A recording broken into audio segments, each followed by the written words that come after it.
Jadi gini, saya juga habis dapat arahan dan dapat buku tentang eh, pembiayaan infrastruktur. Kalau ngomong nggak ada, sebenarnya negara ada-ada aja gitu. Cuman kita ingin kalau satu usaha tertentu yang dimungkinkan bisa di financing dengan dana masyarakat, mengapa mesti kita keluarkan gitu. Jadi kalau di Sumatera ya udah, karena memang luar Jawa, kita beri dengan APBN gitu. Jakarta tempat populasi yang banyak, daya belinya lebih bagus, mestinya dia punya potensi untuk membiayai diri sendiri.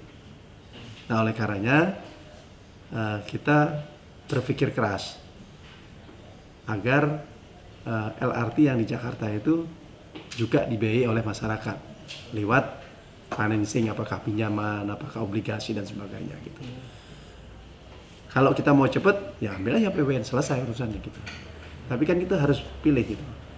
APBN yang mana yang harus kita belikan. Oke, kalau nggak mampu, saya kasih 25%-nya. Yang 70% dari masyarakat.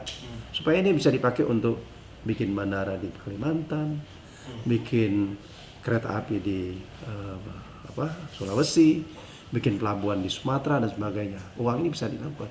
Bahkan secara agresif saya juga mengundang swasta, walaupun swastanya masih AP sama Pelindo gitu. Jadi ada 20 pelabuhan, ada 10 bandara, saya kasih ke mereka. Supaya mereka yang mengelola, kita tetap dapat uang dan layanan itu baik. Uang saya pergunakan untuk di daerah. Mengelola yang di daerah. Orang kita juga untuk di daerah. Sehingga kombinasi pendanaan pemerintah dan swasta ini bisa jalan. Upaya itu memang tidak gampang ya, tapi kalau kita tekun, sistematis dan tough, itu bisa terjadi. Sebagai contoh, sebentar lagi ya, tahun 2018 itu jalan tol itu nyambung sampai ke Ngawi barangkali, Semarang segala macam. Ya. Itu dari mana duitnya? Duitnya sebagian dari swasta. Sudah dari swasta. Jadi Wasita Karya dapat suntikan modal, modal itu dia pinjem, terus dia bangun. Nanti kalau udah selesai bangun, ini bisa dijual dan bisa dari tempat lain. Jadi memang kalau di permukaan bilang, oh pemerintah nggak punya uang. Tapi dengan kondisi itu justru kita kreatif. Dengan kondisi itu justru kita berusaha. Dengan kondisi itu kita menemukan format-format baru. Contoh, Bandara Kertajati. Kan kita nggak mau uang pemerintah semuanya. Pemerintah cuma bangun runway. Runway saya selesaikan. Tapi terminal, Pemda kasih uang. Jadi Pemda mesti sharing juga gitu. Setelah kita sharing masih kurang, dia buat CB, convertible bond, ya, yang beli BPJS segala macam itu. Jadi dia kasih 5 tahun, di finance dulu, terus dapat pinjaman lagi. Jadi CB-nya itu sebagai equity gitu. Dia minjem 5 tahun, pada saat bandaranya sudah berfungsi dan ada cash flow, ini baru dijual. Gitu.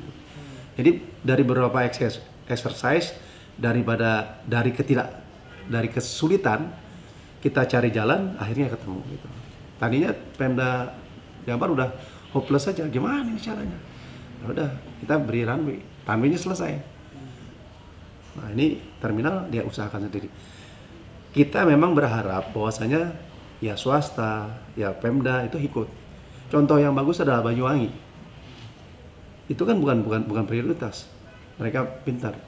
Mereka beli tanah, mereka bangun seadanya, dia bikin flying school, berangsur-angsur, turisnya dia bangun, terus nanti dia sekarang bangun bandarnya bagus, dengan sendiri menimbulkan rasa simpati, rasa keinginan orang melihat gimana proyeknya. Sekarang Banyuwangi kita cuman kalau bandara itu rata-rata kita habis 400-500 miliar. Dia udah selesai kan semua. Saya tinggal kasih 50-60 miliar. Nah ini yang harus di-maintain, harus didorong supaya Pemda-pemda yang ada di daerah juga berusaha untuk membangun. Di Irian juga ada satu di Asmat. Dia mau mengeluarkan dulu baru kita. Karena kalau semuanya APBN seluruh Indonesia kan banyak sekali harus kita keluarkan. Saya mau ngomong basic lah ya. Namanya kereta api ya. Di mana-mana prasarananya itu dibiayai oleh pemerintah. Prasarananya loh. Baru sarananya dan lain-lain oleh swasta, bisa begitu.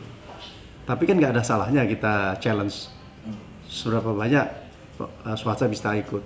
Mumpung Jakarta punya daya dukung membayar gitu ya. Jadi saya exercise dengan tarif tertentu ya nggak bisa semua investasi, sebagian ada APBN tapi nggak semuanya. Jadi ini pasti nggak ketemu kalau ngomong soal angka keunggulan karena investasinya besar dan memang biasanya rakyat disubsidi itu. Jadi oleh karenanya kita akan subsidi lewat PSO.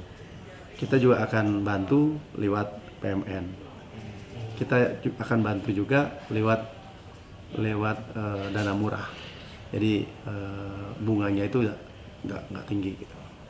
Jadi kalau Palembang kan ya daya beli masyarakat kan rendah sekali sana.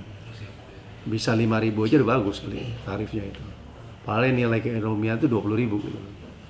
Ya, satu-satunya apa ya kita invest sana. Tapi macam Jakarta gitu. Mereka 15.000 masih bayar. Pasti Pak. Ya, 15.000, 30.000 masih dibayar gitu. Kalau di Palembang 5.000 aja nggak dibayar mungkin. Ya, jadi 15.000 masih oke kita. Nah kalau 5.000 coba Mas kalikan, nanti sekarang ini kan yang namanya kereta komuter itu 800.000 orang. Bayangin kalau kali 400.000 aja, kali 15.000 berapa? Ada nilai keekonomian yang ada di sini. Tapi untuk memulai ini, ya kita mesti support dulu dengan dana pemerintah.